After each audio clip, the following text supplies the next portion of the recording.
Bienvenue à tous.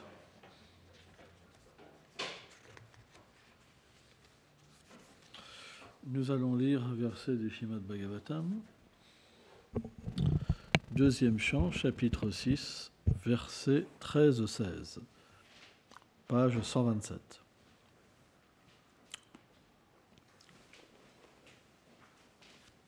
Om Namo Bhagavate Vasudevaya.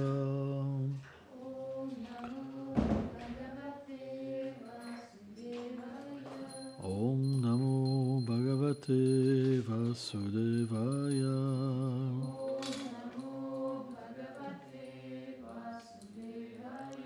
Om Namo Bhagavate Vasudevaya.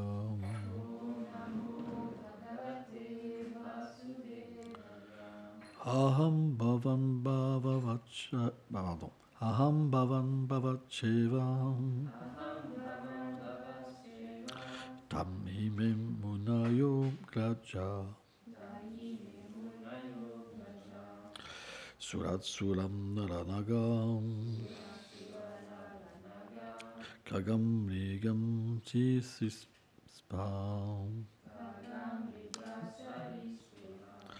Gandalva Papsumlat Saksha. Pardon. Gandalva Poslam La Soklaksha. Lakshum Bhutam Ganolagam.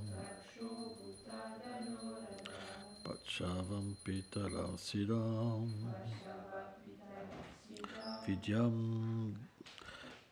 Dracharana Drumam. Anim Shim Vividam Jivam. Jalastalam Nabo Kacham. Gram Haksham Ketava Taras Taditam Stam Nait Navam. Il y en a qui sont plus faciles, il y en a qui sont plus durs. C'est comme ça. Il y a des jours où on a une meilleure vue, il y a des jours où on a une moins bonne vue. J'ai un peu du mal à voir les lettres aujourd'hui. Traduction.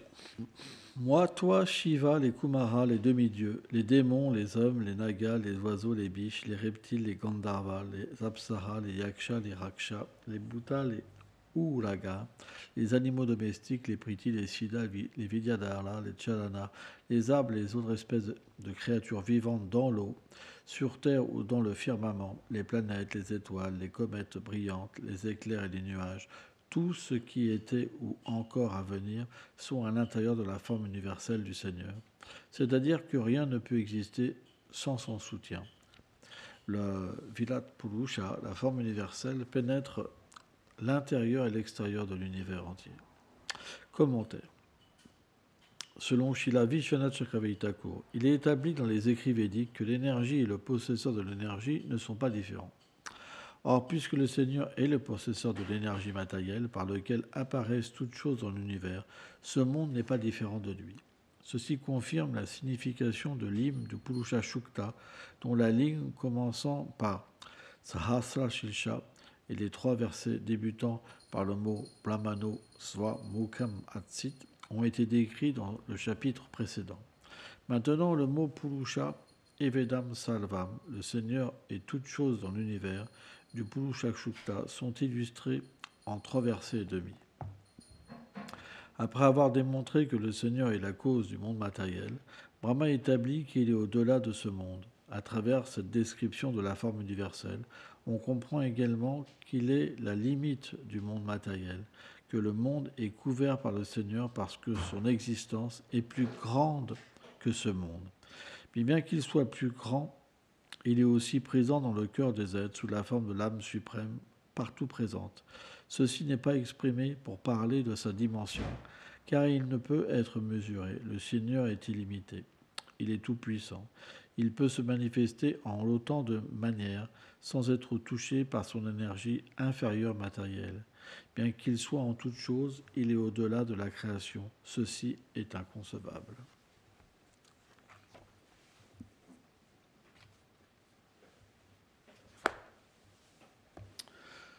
Omagyanatimilandasya Gyanam Jalam Shalakaya Chakshurumilitam Jena Tasmai Shigulave Namah.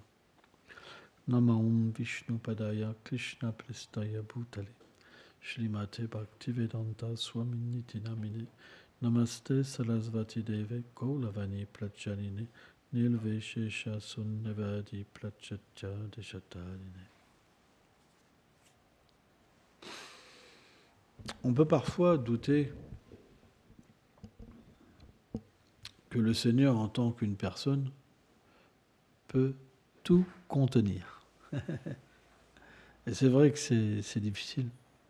C'est difficile parce que pour nous, l'infini, ça doit naturellement être sans forme. Comment une forme pourrait être infinie? C'est pas possible. Matériellement parlant, ça n'a pas de sens. Puisque tout ce qui a une forme matérielle est fini, par définition.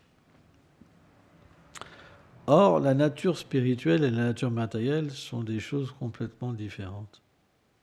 Ce qui peut être fini peut être infini. Et ça dépasse le raisonnement. C'est pourquoi la philosophie que le Seigneur Chaitanya Mahaprabhu est venu donner, Beda Abeda, elle est achintya, inconcevable. Parce qu'elle réconcilie toutes choses. Et cette réconciliation, elle ne peut pas être comprise par l'intelligence. Elle peut être simplement révélée par le Seigneur dans le cœur. C'est une intelligence spirituelle, pas une intelligence matérielle. Par notre propre intelligence, on ne peut pas la comprendre. Mais par l'intelligence que le Seigneur nous donne, alors c'est possible. Parce que c'est une intelligence spirituelle. Et c'est vraiment quelque chose de vraiment incroyable, parce que si on lit le Bhagavatam, par exemple, toutes ces descriptions, tous ces divertissements, si l'intelligence spirituelle n'est pas donnée, comment on peut croire en des choses comme ça? Moi, je sais, par exemple, quand j'étais un matérialiste, j'aurais jamais pu accepter une philosophie comme ça. Ça aurait été des contes. On pense des contes. Hein. C'est certes très joli, mais ça reste des contes. Mais ce qui est vraiment intéressant, c'est que quand le Seigneur donne l'intelligence, alors on perçoit les choses, on les vit. Et c'est ça qui est déroutant. Moi, je sais, par exemple, la première fois que je suis tombé en relation avec le Srimad Bhagavatam, j'ai rien compris. Et je sais, Sachidananda Maharaj, il avait reçu un Bhakti Goded des dévots à l'époque.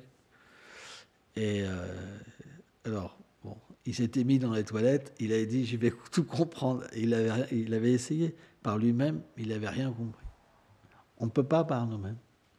Lorsqu'on chante et qu'on fait du service, à ce moment-là, lorsque le Seigneur est satisfait, il nous commence à nous donner l'intelligence.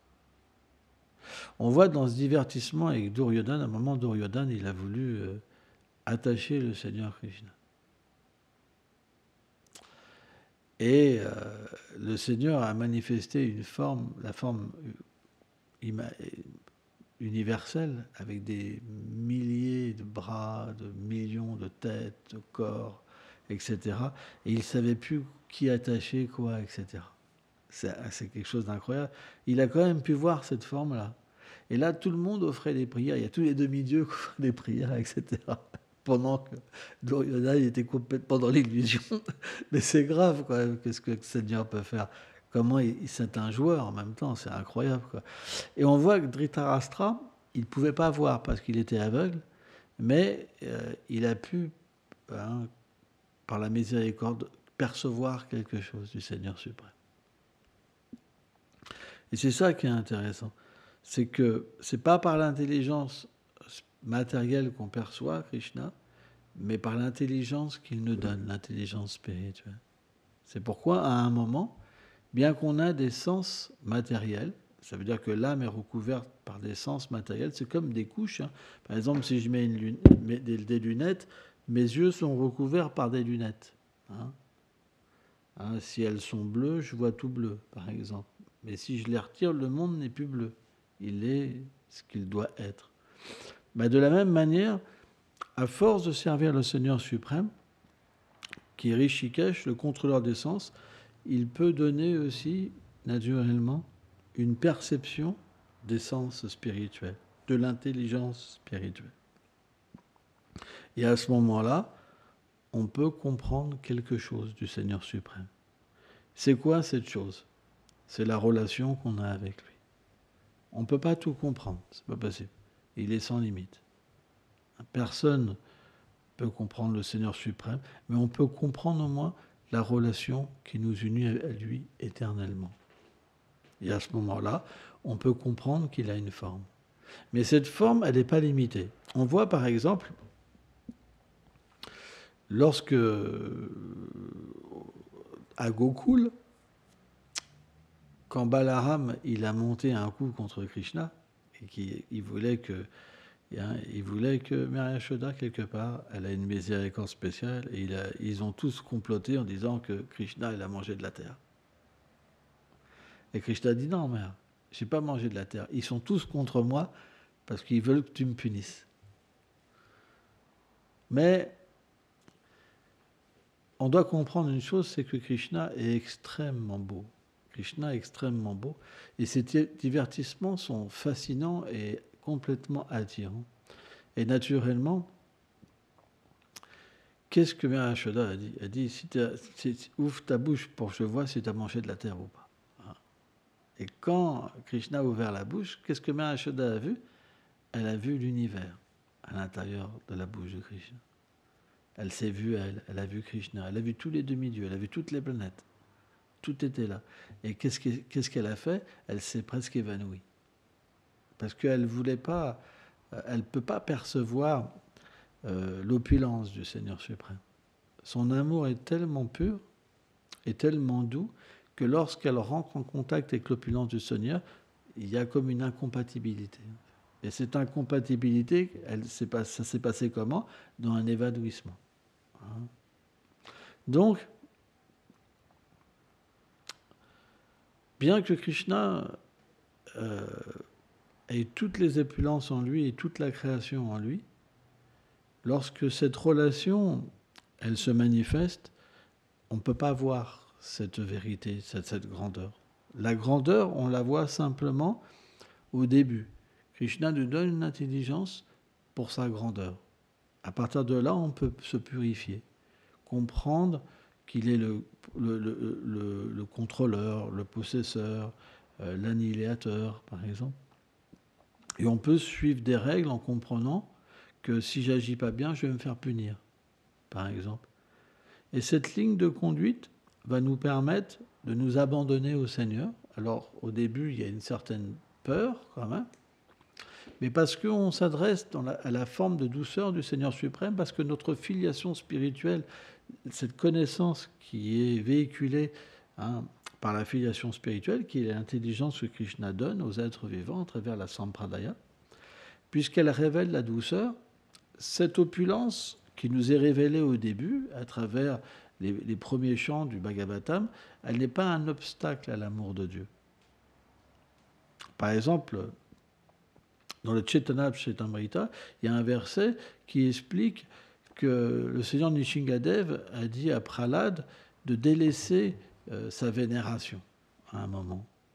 Parce que le Chaitanya Chaitamrita, Chaitanya Mahaprabhu, a expliqué que la peur, la révérence est un obstacle au pur amour de Dieu.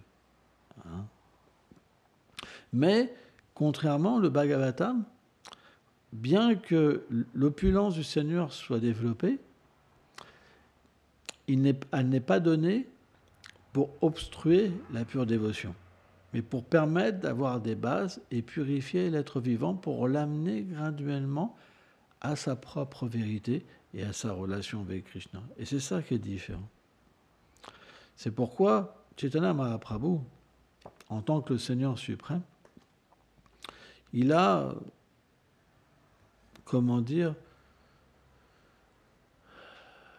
intégré toutes les conceptions Vaishnaves dans une harmonie suprême pour amener les êtres à comprendre le plus haut sentiment spirituel. Et c'est pourquoi, en lisant le Srimad Bhagavatam sous la protection des acharyas, comme Srila Vishwanath Chakravarti Thakur, Sanatana Goswami, Jiva Goswami, et d'autres, ou les commentaires de Srila Prabhupada, naturellement, cette intelligence nous sera donnée. Et quand cette intelligence va nous être donnée, à un moment, on va pouvoir réfléchir dans notre vérité, à travers une réalisation de qui on est. Et cette intelligence, elle nous amène dans notre service éternel. Donc elle commence par quelque chose au niveau du conditionnement, en nous faisant prendre conscience que le Seigneur est une personne, qu'il est dans le cœur des êtres vivants, qu'il donne les réactions des actes à tous les êtres vivants, par exemple. Et puis graduellement, il y a une douceur qui va venir nous chercher. Et cette intelligence, à un moment, elle va nous révéler notre propre intelligence. Et à ce moment-là, on peut avoir l'expérience de notre relation avec Krishna. Et c'est très intéressant, en fait, parce que celui qui réalise un moment dans l'éternité, dans sa swarup, il réalise naturellement que toute l'intelligence qu'il a reçue, elle se cumule dans cet état-là. C'est pourquoi on dit que le service de dévotion, c'est comme une échelle. Il y a différents niveaux. Par exemple, ça commence à Shraddha jusqu'à Prem. Et donc, c'est comme une échelle. C'est un développement, en fait, de la dévotion. Mais celui qui est au plus haut, il comprend que dès le départ, il était déjà, en fait, quelque part arrivé, parce que ce chemin, on le débute et on atteint naturellement, graduellement, la perfection. C'est juste une question de temps. Jamais on s'arrête.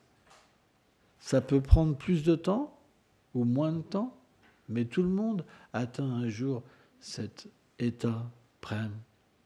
Et donc, Prem, cette intelligence à Prem, et l'intelligence qu'on reçoit au début, elle a la même substance, mais sauf qu'elle n'est pas développée de la même manière. Parce qu'elle s'adresse naturellement à cette relation qu'on a avec le Seigneur suprême. Mais suivant qu'elle est développée, elle ne peut pas se manifester de la même manière.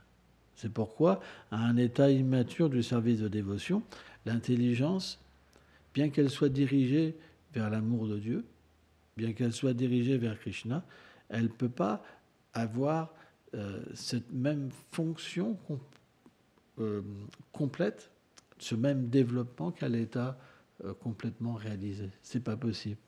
Mais celui qui réalise son état éternel, même une fois, il comprend que l'intelligence qu'il a reçue, en fait, c'est la même, sauf qu'elle se développe.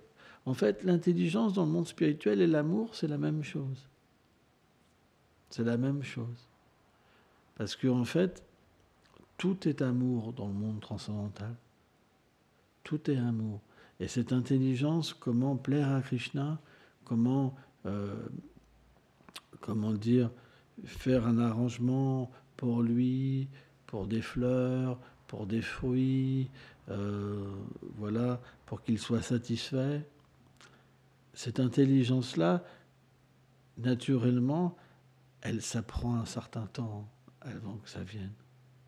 C'est pour ça, par exemple, Gaurananda, hier, il disait, Srila Prabhupada, pardon, dans sa classe, il disait qu'on ne doit pas tout de suite sauter au 10e chant. On doit recevoir cette intelligence, cet amour, progressivement. Il faut qu'on se purifie. On ne peut pas, avec ce corps matériel, servir Krishna. il faut un corps spirituel. Et le corps spirituel, il vient graduellement avec l'intelligence que Krishna va nous donner, de nourrir. Merci beaucoup.